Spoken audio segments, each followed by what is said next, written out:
안녕하세요. 라디오 탐방기획 천상의 소리 황우성입니다. 19세기 비엔나와 파리 등 유럽 전역에서는 살롱 뮤직이 유행했습니다. 사교 모임에서 빠질 수 없는 것이 음악이었죠. 당시 재력가의 집이나 작곡가들의 거실에서는 음악회가 자주 열렸답니다.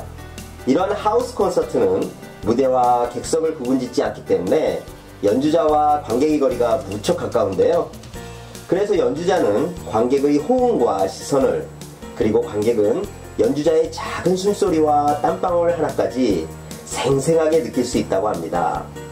오늘은 무대와 객석의 경계가 없는 하우스 콘서트로 여러분을 안내하려 합니다. 소통을 연주하는 피아니스트 김예지 씨의 무대로 지금 함께 가보시죠.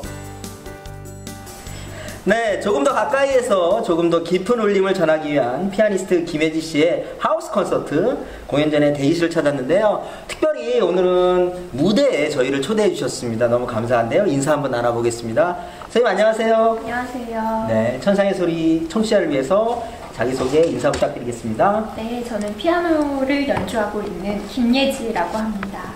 오늘 좋은 공연이 있다고 제가 들었습니다. 어떤 공연인가요? 오늘 하우스 콘서트 공연입니다. 하우스 콘서트? 저는 조금 아는데 모르는 분들이 많을 것 같아요. 선생님 좀 더 자세한 설명 부탁드립니다. 네, 이름에서 연상하실 수 있듯이 하우스가 집 같은 분위기에서 그 모든 관객분들이 관객석에 앉지 않고요, 저랑 같은 무대에 앉으셔서 같이 조금 더 가까운 거리에서 공연을 관람하실 수 있는 그런 음악회입니다. 오늘은 관객들께서 복받은 날이네요. 그러니까 주의 집중만 잘 하시면 선생님의 손놀림, 숨소리까지 들을 수 있는 거죠? 네, 그래서 연주자한테는 조금 부담스러울 수 있는 그런 무대입니다. 실력이 워낙 좋으시니까요. 부담 안 가지셔도 좋을 것 같습니다. 아, 네. 감사합니다. 하우스 콘서트 오늘 기대가 많이 되는데요. 이제부터 오늘 젊으시니까 제가 예지 씨라고 칭하도록 하겠습니다. 네. 네, 괜찮죠? 네. 네. 자, 예지 씨가 오늘 공연에 연주곡을 선정하고 또 순서도 정하고 직접 공연을 구상을 많이 했다고 들었어요. 간단하게 오늘 공연에 대한 소개 부탁드립니다. 오늘 공연은 세 부분으로 나눠져 있고 크게 세 부분으로 나눌 수 있는데요. 처음에는 쇼팽의 전주곡집 프렐류드 24개 프렐류드 작품 번호 28번 중에서 그 24곡을 다 연주할 경우에 40분 가까이 되기 때문에 다 할 수 없고, 뭔가 이제 관객들하고 좀 더 소통을 할 수 있는 그런 많이 조금은 알려진, 듣기에 너무 어렵지 않은 곡들 8곡들로 추렸습니다. 그래서 그 중에서 8곡을 연주하게 되고요.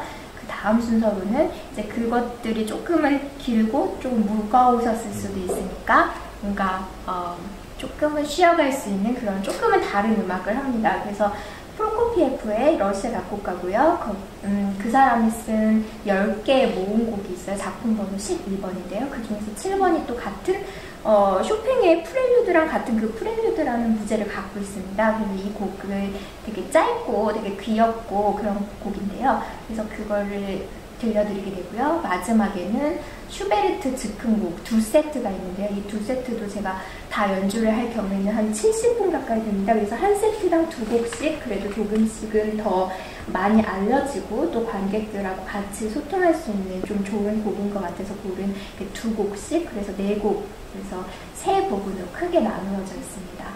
네, 오늘 공연은 몰입됐다가 네. 또 그렇게 몰입도 해주시고 중간에 휴식까지도 주시고. 그렇죠. 저희 왜 보면은 이제 그 요리 같은 거 이렇게 맛보시는 분들이 중간에 물을 드시잖아요. 그래야 그렇죠. 정말 찬맛을 느낄 수 있잖아요. 네. 그래서 저도 약간 그런 생각을 했습니다. 그래서 너무 길게 또 무거운 곡들만 계속 이어서 듣다 보시면 귀도 피곤하실 수 있고, 그래서 그렇게 준비해봤습니다.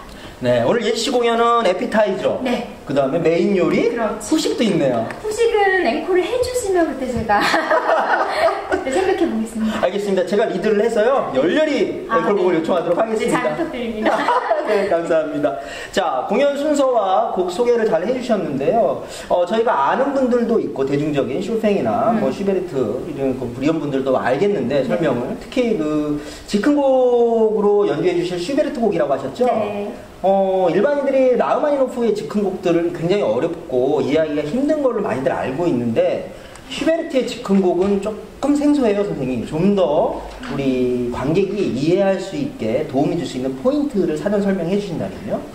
네, 보통 즉흥곡 하면은 여러분들이 많이 아시는 게 쇼팽의 즉흥 환상곡일 거예요. 그리고 쇼팽이 그 4개의 즉흥곡 세트를 썼는데요. 그 중에 한 곡이 많이 알려져서 그렇게 알려져 있는데요. 이제 그 곡이 나오기 이전에 이거는 작곡이 되는 거고요. 아무래도 즉흥곡 그러다 보면 왠지 즉흥적으로 뭔가 썼을 것 같잖아요. 근데 뭐 이 사람들이 그렇게 즉흥적으로 그 곡을 완성한 건 아니고요. 그래도 시간이 걸렸겠죠.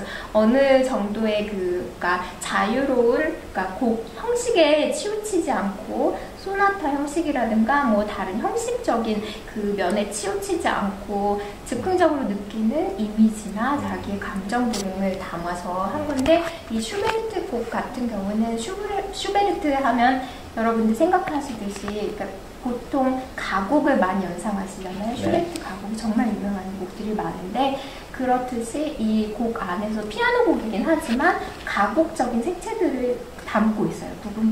그래서 노래하는 곡 이렇게 생각하시면 될 것 같아요. 네. 작곡자가 어떻게 작곡을 했던 우리 오늘 찾아오시는 분들이 그러면 즉흥적인 이미지로 느끼면 되죠, 선생님의 연주를. 네, 아무리 뭐 그 사람이 어떻게 썼든 또 듣는 사람이 느끼는 건 또 다른 거니까요. 그건 제가 컨트롤할 수 있는 부분이 아니죠. 네, 자유롭게 느끼시면 됩니다. 네, 들으셨죠? 오셔서 자유롭게 즐겨주시기 바랍니다. 네, 곡 소개도 하고 공연 순서까지 설명 잘 들었는데요. 저희도 너무 숨막히게 달려온 것 같아요. 저희가 번외 질문 하나 드려도 될까요? 네, 그럼요. 네, 그 연주가들에게 겨울은 좋지 않은 계절이라고 들었어요. 특히 피아니스트시잖아요. 손 관리, 뭐 여러 가지 관리들이 좀 더 신경 쓰이는 계절인 것 같아요. 어떻게 관리하고 계세요? 우선 겨울은 추워요. 그리고 지금 여기도 살짝 추운데 손이 막 시려우네요. 아직 제가 손을 안 풀었기 때문에 아직 그 손이 시려운데요. 이제 연습을 하고 그러면 이렇게 손이 따뜻해져요. 그래서 항상 겨울에는 가끔은 이렇게 따뜻하게 하는 그런 팩을 가지고 다니거나 하는데 이게 또 하다 보니까 또 그것도 너무 좀 귀찮아서 요즘에는 그냥 연습을 많이 하는 것으로. 네. 그래서 웜업을 하면 이제 훨씬 이제 손이 따뜻해지고 그러니까 연습하고 또 진짜 공연하기 전 그 사이에만 주의하면 괜찮은 것 같아요. 네. 손 관리도 연습으로 하신다는 말씀이시죠? 그러도록. 굉장히 노력하신 것 같은데 선생님 제가 찾아뵙기 전에 자료조사를 좀 했어요. 네. 근데 들어보니까 고등학교 때 피아노를 처음 접하셨다고 하던데 맞습니까? 아니요. 처음 접한 거는 고등학교 때는 아니고 그렇게 했으면 제가 못했겠죠. 그러니까 처음에 피아노를 접한 거는 7살 때, 8살 때 초등학교 들어갈 무렵이었고요. 진짜 대학을 가기로 마음 먹고 이제 교수님을 만나서 레슨을 받기 시작한 게 고등학교 1학년 때였습니다. 아, 그러셨구나. 네. 그러면 어쨌든 피아니스트가 되기로 하고 프로이드 세계의 꿈을 향해 나간 건 고등학교라고 봐도 무방하겠죠? 그렇죠. 네. 일반인들이 보기에는 그렇게 그 시기에 준비를 해서 지금 선생님 자리까지 오는 것이 과연 가능한가? 그래서 우리 김 선생님, 우리 예지 씨를 아는 분들은 대부분들 생각하기에 노력파라기보다는 약간 천재과가 아닌가라고 생각하시는 분들이 많은 것 같고 저도 약간 그렇게 느껴져요. 선생님이 이 자리에 오시기까지 저희가 어떻게 이해하면 되겠습니까?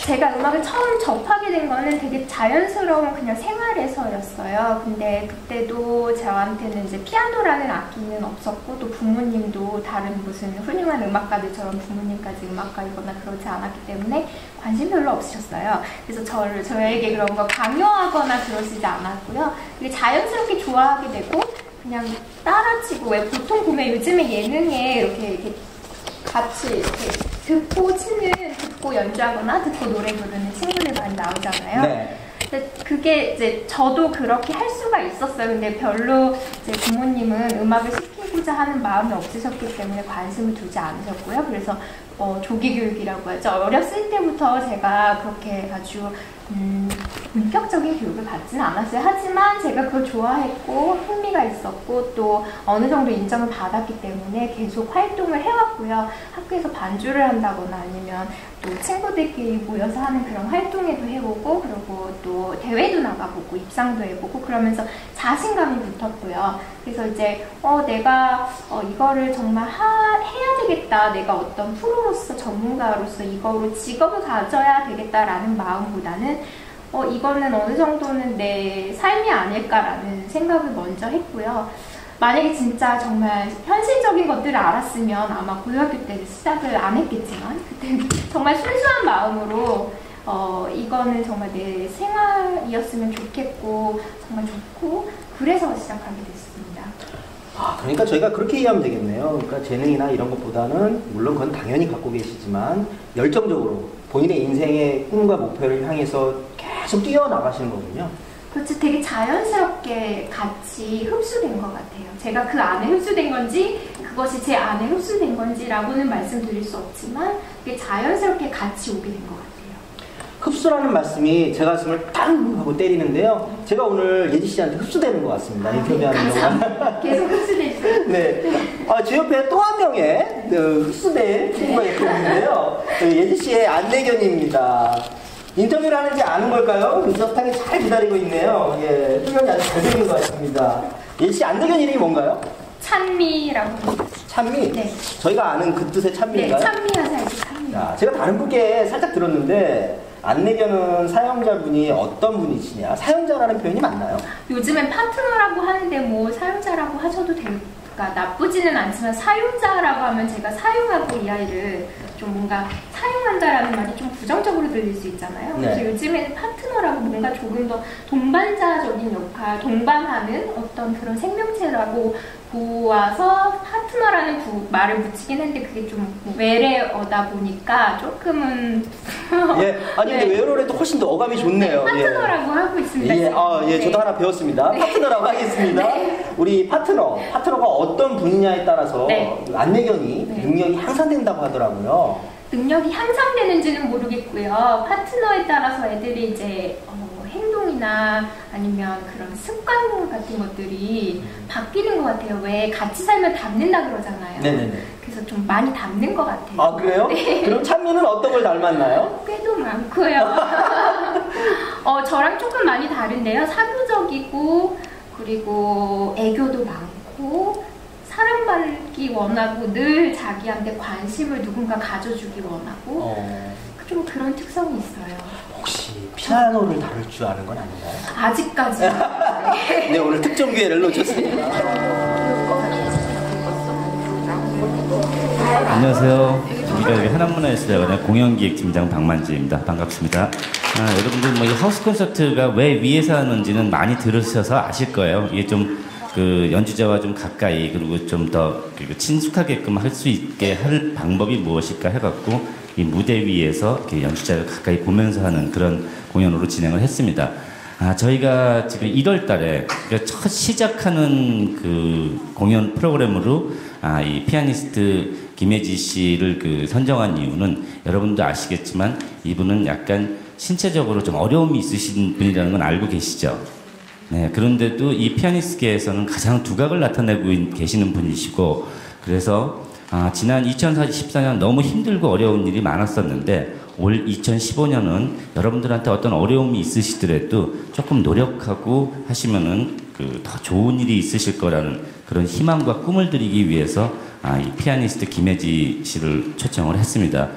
자, 그럼 오늘 그 피아니스트 김혜지 씨를 여러분의 뜨거운 박수와 함께 모셔보겠습니다.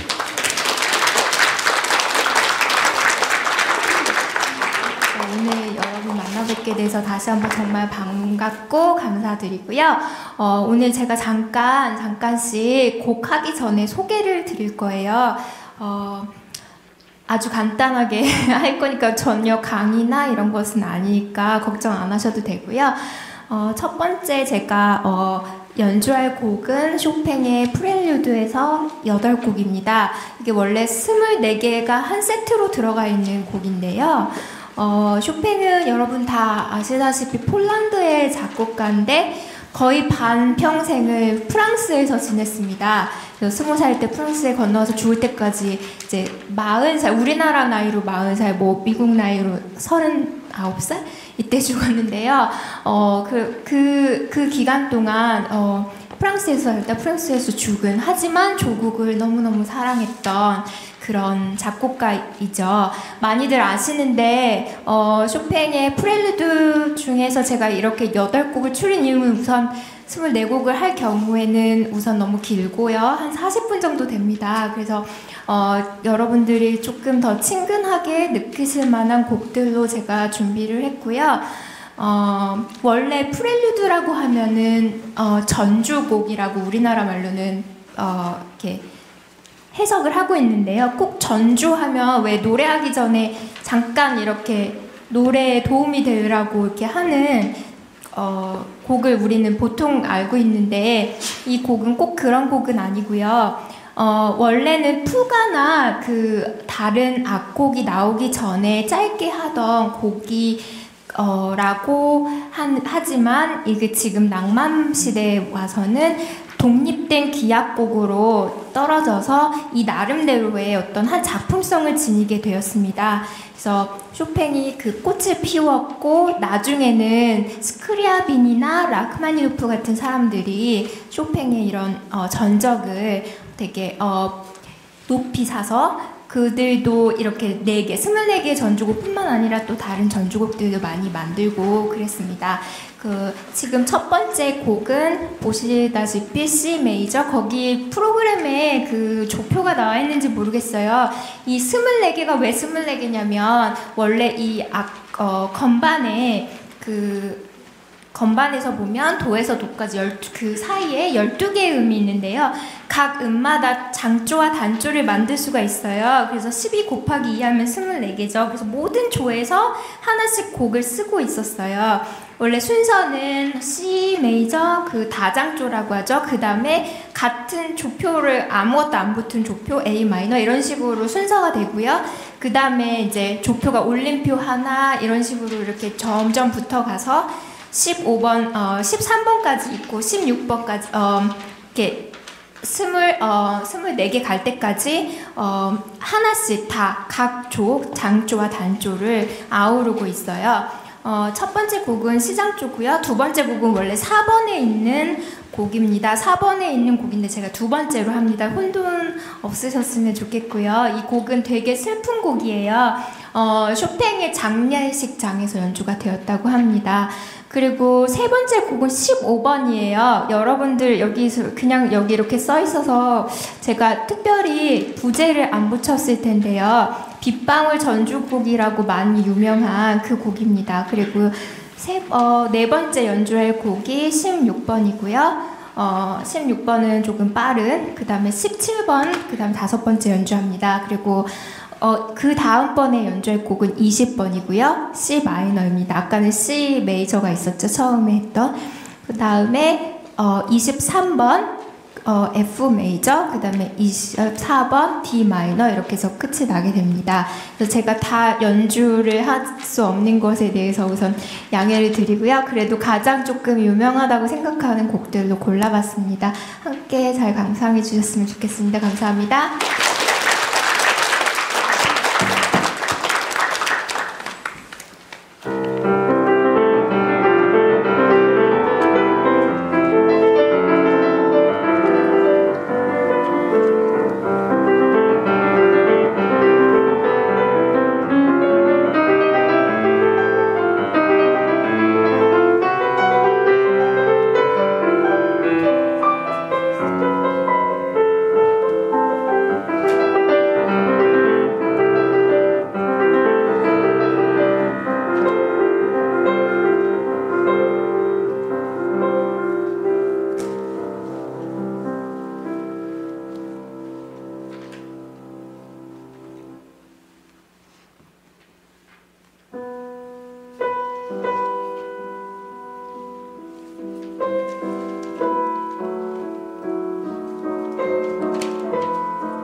네, 피아니스트 김예지 씨가 들려주는 쇼팽의 빗방울 전주곡을 듣고 있자니 금방이라도 봄비가 내릴 것 같습니다. 오늘 저희가 준비한 순서는 여기까지고요. 소통을 연주하는 피아니스트 김예지 씨의 이야기는 다음 시간에도 이어집니다. 지금까지 천상의 소리 황호성이었습니다. 감사합니다.